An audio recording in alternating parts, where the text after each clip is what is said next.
Estoy muy contento de estar aquí en este auditorio que nos dijeron esta mañana que lleva el nombre de Virgilio Barco. Igual que todos los que estamos en esta mesa hemos sido o somos profesores universitarios y en algún momento de la vida hemos estado en la administración pública. En mi caso, la mayor parte del tiempo que estuve en la administración pública fue con el presidente Barco y con él siempre recibí un enorme apoyo.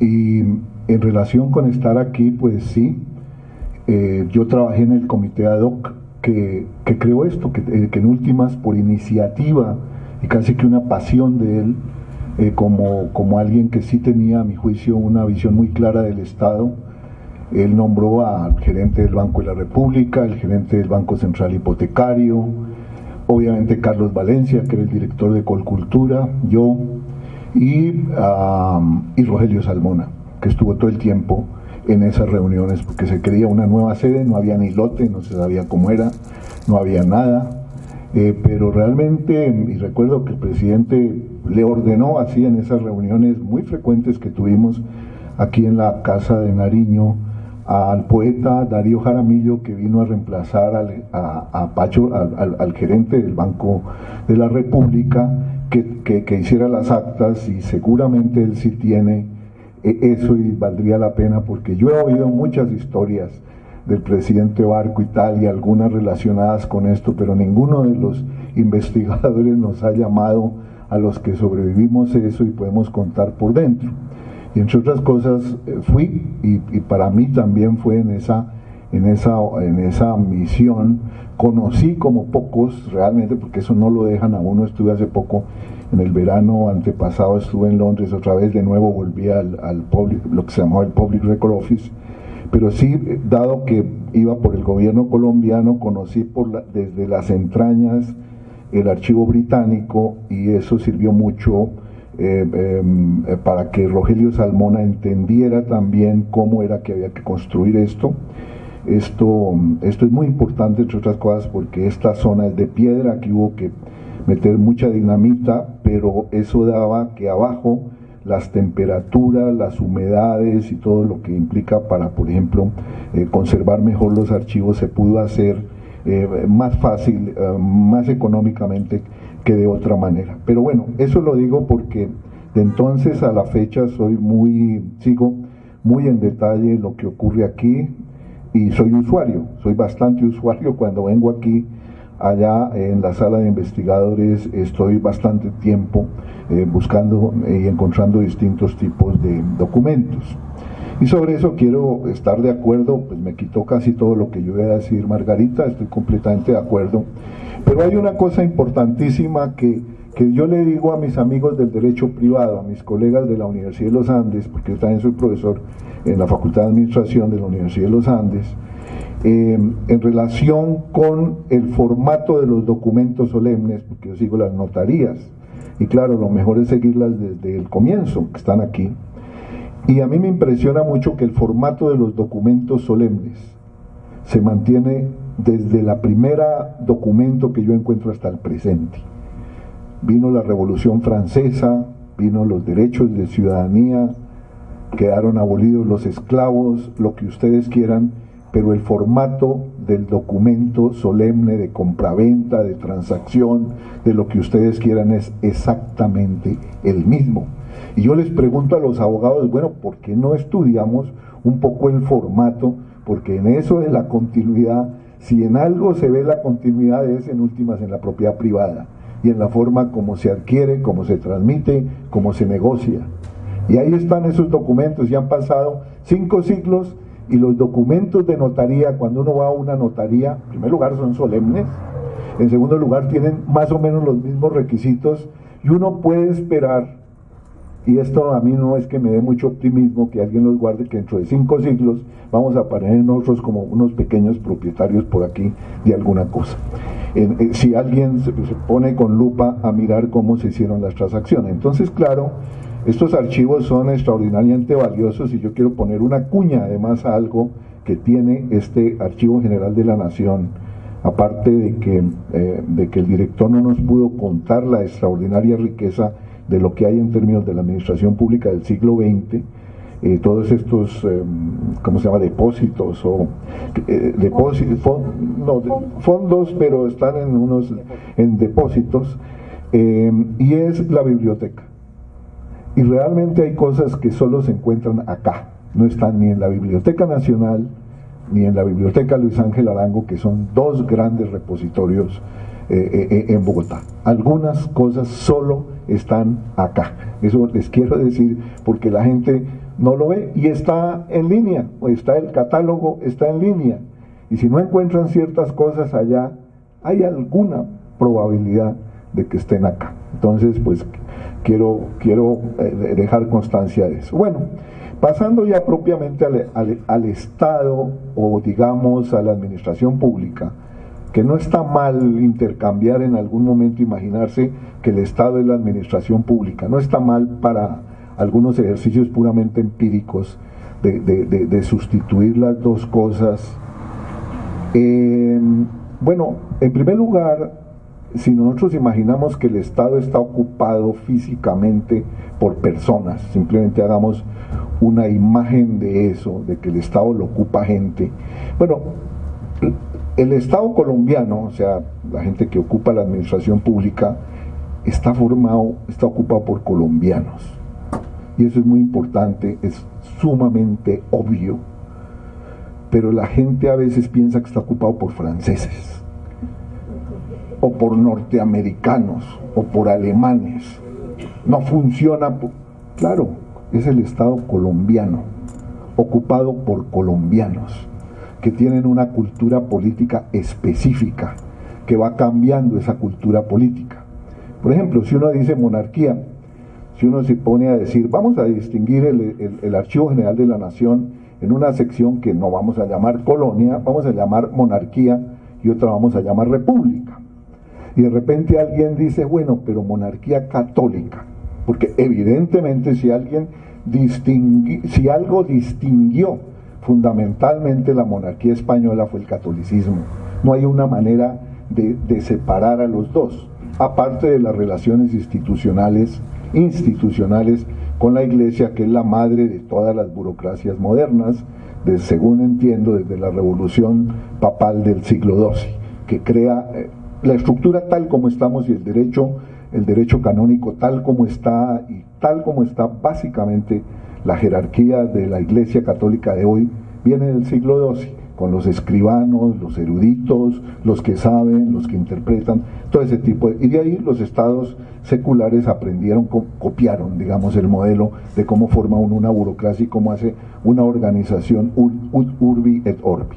Bueno, pero de repente la república, uno dice católica, no, ya ahí habrá debates muy fuertes, pero evidentemente, al menos desde 1887, con el concordato clarísimo, hasta 1991, la Constitución del 91 no puede decir, vamos a llamar esa parte del archivo de la República Católica, porque eventualmente hay muchos elementos de catolicismo, por ejemplo, en el Ministerio de Educación. Si uno quiere ver educación pública, en esos años es muy difícil ver educación pública sin el concordato y sin una cantidad de cosas. No solo eso, los cementerios, el registro civil, toda una gran cantidad de cosas hasta el año 32 o algo, que llegaron los liberales y comenzaron a cambiar algunas leyes de nuevo del registro civil. Entonces, uno tiene que entender, digamos, que estas instituciones que recogen todos esos documentos hay gente detrás, y la gente detrás es la gente colombiana. El segundo punto es que si uno supone eso, entonces hay lo siguiente: es probable que nosotros tengamos una imagen del Estado como la que proyectó en su charla tan erudita y tan conservadora, en el sentido elogioso, no del partido conservador, sino conservador del conservadurismo, de una visión del mundo conservadora. Sí, bueno, de aquí mi colega Armando, realmente uno tiene que entender que este tipo, digamos, de instituciones que producen esa gran cantidad de documentos son producidas por alguien, generalmente con fines no solamente burocráticos de llenar unos papeles, sino con fines políticos, por ejemplo. Pero si uno comienza, digamos, a bajar en la escala de la administración, desde abajo hasta arriba, en la sociedad, en el tipo de sociedad colombiana, porque yo creo que entonces sí es cierto que la administración pública está ocupada por colombianos y que los colombianos tenemos una cultura general, como es la familia, cómo son los valores familiares, cómo valoramos tener o no tener propiedad privada, qué cantidad de propiedad privada, dónde tiene usted esa propiedad privada, es decir, cómo nos vamos jerarquizando nosotros entre nosotros mismos, y esas son las personas que ocupan qué tipo de educación tienen. Entonces sí, puede ser que hay momentos en que es muy selectivo, absolutamente selectivo, el tener un título de doctor, y entonces vamos a acabar con los títulos de doctor porque son antidemocráticos, o los vamos a restaurar por A o por B o C razón. Sin embargo, sobre la educación hay algo que yo quiero llamar la atención, y es que había, y me sorprendió lo de falsificar un título académico aquí en el siglo XIX, porque algo que yo he visto muy concretamente, y tengo cosas maravillosas que decir sobre eso, son los exámenes públicos. Aquí realmente los niños, desde la más tierna infancia hasta los del Colegio de San Bartolomé, los del Rosario o la Universidad Nacional, porque estaba ahora mirando los archivos magníficos con el apoyo técnico del Archivo General de la Nación, del Archivo de la Universidad Nacional, particularmente de la Facultad de Ingeniería, donde no hay nada serio en Bogotá que no haya pasado por ahí en términos de alcantarillado, acueductos, alumbrado público. Los ingenieros de la Nacional están ahí detrás de todo eso en la época de la transición de esta ciudad. Entonces uno mira esos archivos y se da cuenta realmente lo público que era, y todavía a principios del siglo XX había distintos tipos de exámenes en la Facultad de Ingeniería y todos eran públicos, y eso daba un prestigio, eso daba un nombre. Los colegas y los compañeros sabían, ese es un vago. Cuando uno mira quiénes fueron las élites del siglo XIX, yo diría que el 90% de los que tuvieron mucha educación tuvieron buenísimos exámenes públicos. No crean que don Salvador Camacho Roldán llegó ahí así, no. Él presentó de esos exámenes públicos que las señoras luego salían, las mamás muy orgullosas, y las señoras salían a comentar, y los señores podían comentar de una manera más precisa. Pero digamos, hay cosas, hay esos rituales, y había épocas en las cuales eso se podía. Ya no, ya realmente sí, que si falsifican documentos, si falsifican exámenes, a veces uno tiene esos problemas de las tutelas, de los tipos que copian, que plagian, y que yo no sé qué cantidad de cosas, y si son hijos de papá importante, pues no, porque entutelan al pobre profesor que tiene que retirar el fraude que se hizo. Es decir, hoy en día la posibilidad de hacer fraudes es enorme. En una época la educación, así fuera exclusiva, era pública inclusive en ese sentido, de que la gente sabía que esa persona sabía, no sé, ya luego podremos discutir si lo que sabía valía la pena para que el Estado supiera lo que hay que saber o qué era lo que sabía, pero por lo menos que sabía lo que lo que decía el reglamento, pues eso lo decía. Bueno, entonces es importante precisar que una cosa es la imagen del Estado importado y de las normas que hemos importado. Cuando veo aquí a mis colegas del Consejo de Estado, recuerdo una polémica muy interesante que hay en México sobre la administración pública, la extrañeza que les causa a los juristas mexicanos que allá no hay Consejo de Estado.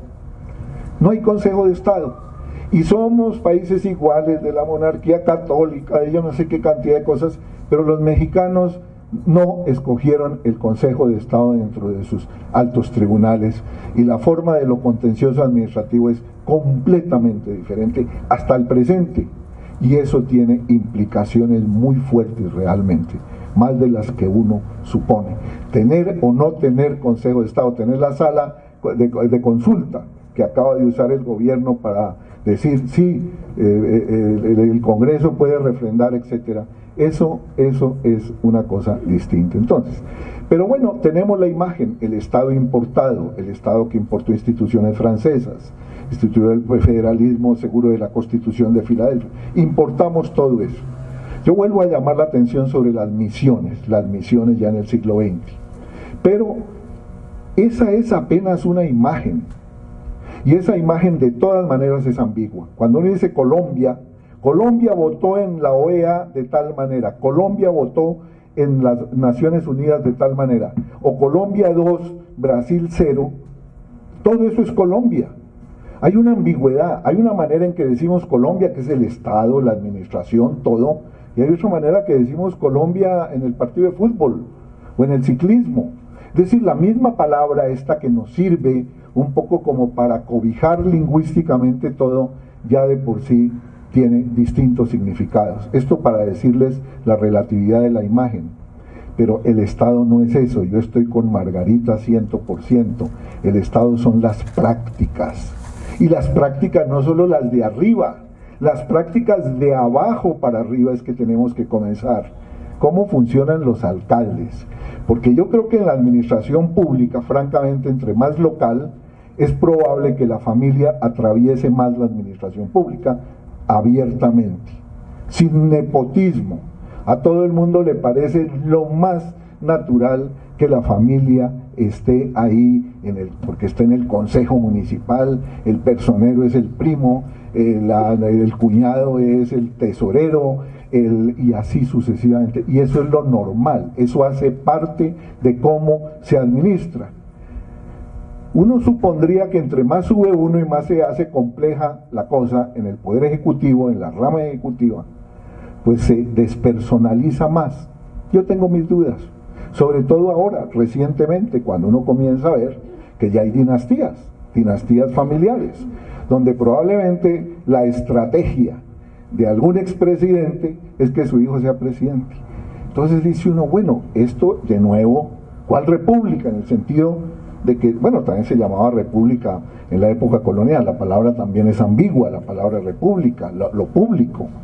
Es decir, uno puede suponer que en la época de la monarquía, las grandes familias invertían en administración pública, es decir, parte de sus hijos iban al clero y a la administración pública, era una inversión que se hacía, eso está muy estudiado en Europa. Curiosamente me da la impresión ahora de que en el siglo XX y en el XXI como que se reinventó la cosa de que lo mejor no es hacer negocios privados, lo mejor es diversificarse. Unos hacen negocios privados, pero otros metamos a los hijos a la administración pública, que hagan la carrera en la administración pública, entre otras cosas porque los negocios privados y los negocios públicos, por ejemplo en un contrato de basuras o en un contrato de yo no sé qué cosa, cuando uno mira el régimen de contratación colombiana, que es buenísimo, ahí se da uno cuenta, si lo mira con lupa, cuáles son las redes reales de cómo funciona la administración pública. Finalmente quisiera terminar con esto. Yo encuentro, y me sorprende mucho que los colegas no mencionen mucho, un documento importantísimo de autoría de Lachlan Kerry, que se llama Reorganización de la rama ejecutiva del gobierno de Colombia. Es un informe que viene después del famoso informe de la misión Kerry o de la misión del Banco Mundial o como se quiera llamar.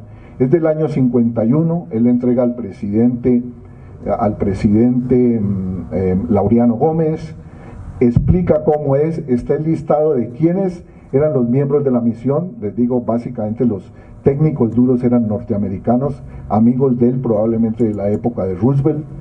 En Estados Unidos los colombianos son secretarias bilingües, etcétera, etcétera. Es decir, ahí está, uno puede ver cómo es la cosa.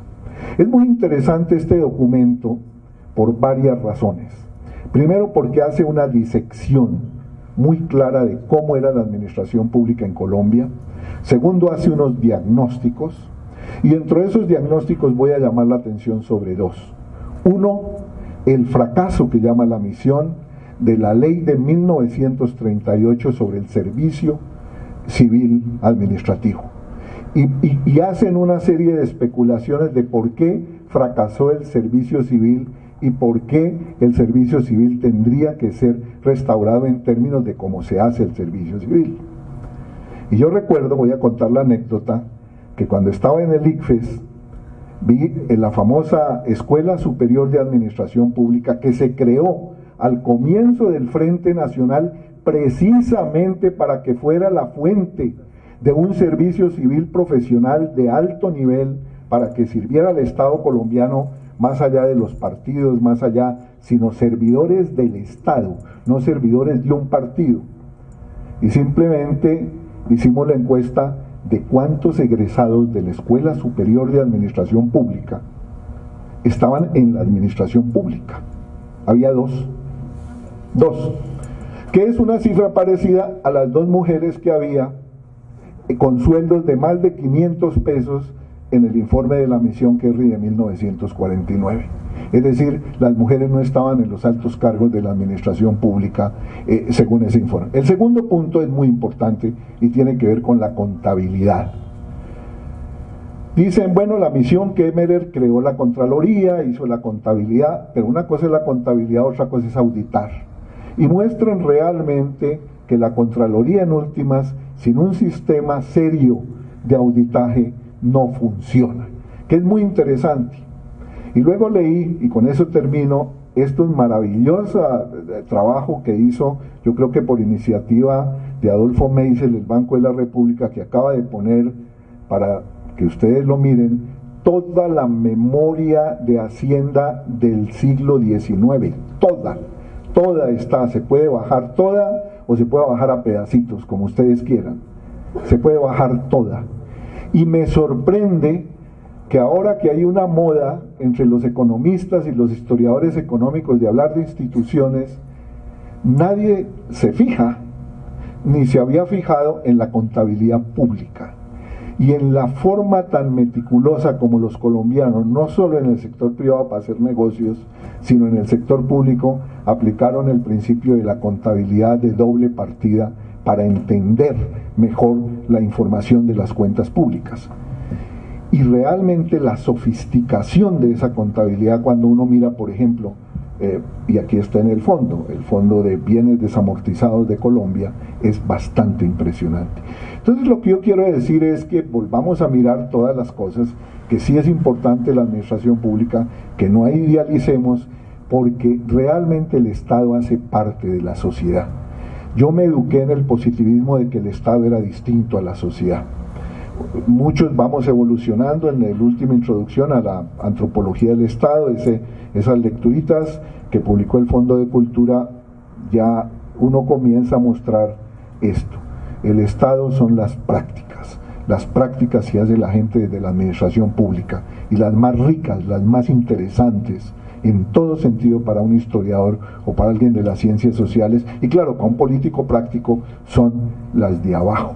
Por eso uno entiende por qué desde abajo no hay interés en que haya administración pública, por qué hay movilización para desmantelar la administración pública, porque desde abajo es donde se pueden construir los grandes cacicazgos, por ejemplo. Entonces, todas esas son cosas que yo creo que sí tienen que entrar en cualquier historia de la administración pública.